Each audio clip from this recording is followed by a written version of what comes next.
anachotaka kufanya, anafikiri. Na kitu kingine kwenye akili, maana yake anafikiri, pia ana uwezo wa kujifunza, ana uwezo wa kuelewa, ana uwezo wa kuwasiliana, ana uwezo wa kutatua matatizo. Yaani akili inamruhusu huyu kujifunza, inamruhusu kuwasiliana, inamruhusu kutatua matatizo, na inaruhusu kufikiri. Yaani lazima, ndio watu tunasema hata vijana wetu, unaona vijana, mimi nimeona siku za leo, unaona kijana anataka kuoa, lakini nataka nikwambie hajui hata huyo mwanamke atakapomleta atamweka wapi, lakini anataka kufanya nini? Kuoa. Halafu hajui atamweka wapi. Ye tu madamu huyo mwanamke awepo, sijui atakaa wapi. Yaani hafikiri kwamba hivi nikimleta huyu mtu lazima nifikiri kwamba kutakuwa na nyumba mahali, lazima niwe na mikakati kwa ajili ya kufanikiwa, nitapata nyumba wapi, nitafanya nini. Ye madamu ameoa yuko pale, alafu akiingia wewe nafikiri ni raha, lakini akisha ingia na kuanza kuleta madai, ndipo utaelewa moto uko wapi. Kwa sababu yule ni nafsi, ni mtu yuko amekuja anahitaji na yeye aone malengo yakitimia. Lakini wewe umemleta pale, unasema umepanga nyumba hapo tayari na pesa ya kupanga nyumba yenyewe nayo hata ukujua itapatikanaje. Hapana, lazima uwe na kitu cha kufikiri. Bwana Yesu asifiwe. Unapofikiri unaamua kufanya kitu na una maamuzi ya kwamba nafanya 1, 2, 3. Mimi niwaombe sana vijana wa kiume, mambo haya ni vizuri kuyaangalia pia kabla hujaweka mpango huo. Wenyewe wanavutia tu, wapo tu saa yote utaona wanavutia tu, lakini lazima uelewe nikishambeba nampeleka wapi. Yaani lazima tuwe na ufahamu fulani. Alafu mimi nimeona kwa mfano si watakatifu, lazima tuwe na ufahamu wa pekee ambao watu wengine watajifunza kupitia sisi. Lakini badala ya kuja kuona mtu amekuja alafu aibu inaanza kutokea kwa sababu yuko pale, huelewi unatakiwa kufanya nini. Hapana vijana, haleluya. Lazima akili. Yaani kwa hiyo Mungu alitupa namna ya uumbaji na namna ya kupanga mambo, tulipewa hiyo akili. Na hiyo inatokana na uwezo wa ubongo. Ubongo ndio unaowezesha mtu aweze kufikiri. Lakini twende kipengele cha pili, hisia. Hisia ni nini? Hisia ni nini? Hisia ni mhemko ya ndani. Hisia ni mihemko ya ndani ya akili na mwili.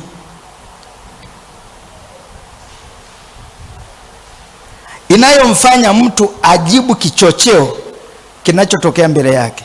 Yaani hisia ni mihemko ya ndani ya mtu ambayo huwa inajitokeza ili ajibu yaani mwili iko automatic ndani.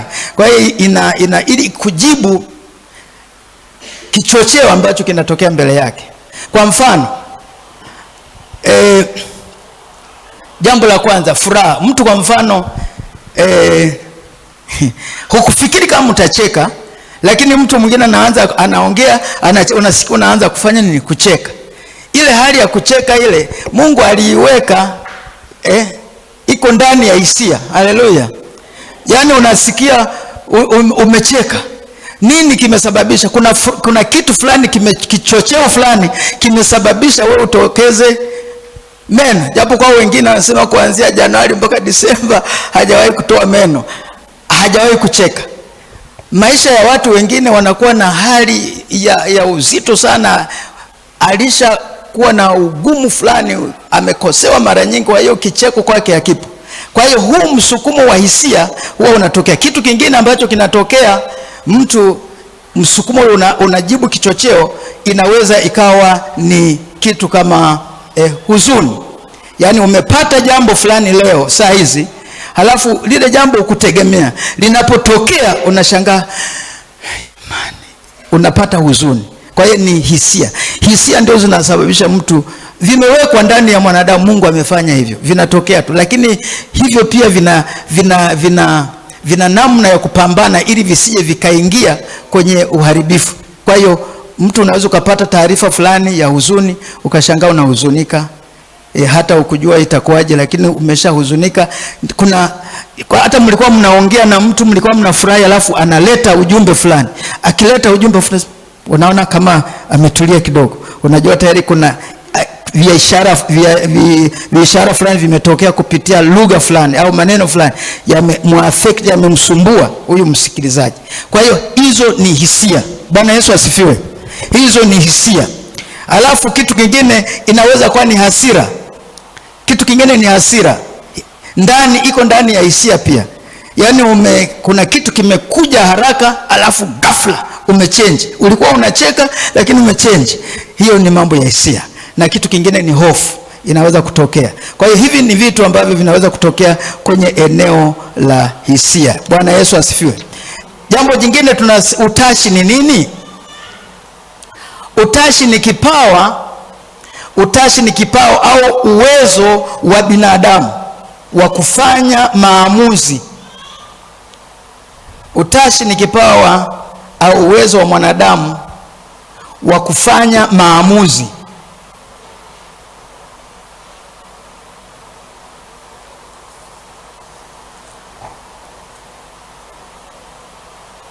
Na pia utashi ni ile hali ya kuwa na shauku ya kutaka kufanya jambo fulani litimie. Yaani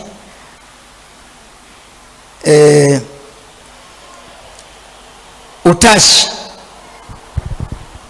mtu kwa mfano yani unasema kwamba utashi unatokana na, kwa mfano una shauku ya jambo fulani iteme. Lazima nijenge nyumba mwaka huu. Lazima mwaka huu nataka nibadilike, hata namna ya ibada zangu na namna ya kumtumikia Mungu na namna ya ombi. Una shauku ndani kwamba hili lazima litimie. Hiyo ni utashi. Bwana Yesu asifiwe.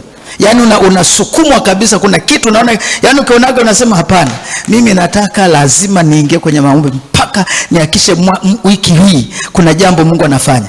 Ile ni utashi ambao unaamua ndani yako, unaamua katika akili yako ili ukusukume kufanya jambo fulani ambalo linatakiwa litekelezwe. Lakini kitu kingine cha mwisho ni dhamiri. Dhamiri ni uwezo wa ndani wa mtu wa kiakili unaomwezesha mtu kutofautisha kati ya mema na mabaya. Yaani dhamiri ya mtu, hiyo huwa ni kama jaji yuko huko ndani, wala hahitaji shahidi. Kwa hiyo yenyewe huwa iko ndani, inayoweza kumweleza mtu kujua jema na nini na baya. Mfano mdogo tu, niwape mfano mdogo kwa jinsi ya dhamiri. Dhamiri kwa mfano,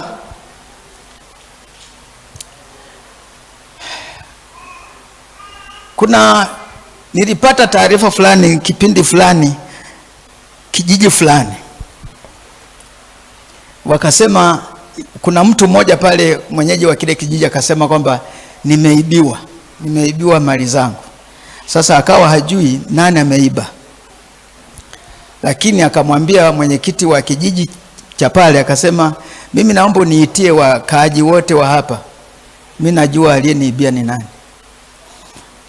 Akasema okay. Mwenyekiti akawaita raia wa pale wote, wakakusanyika, wakakaa. Akasema naomba wanapokaa wakae duara, yani wakae duara, wasikae wamezagaa, wakae duara.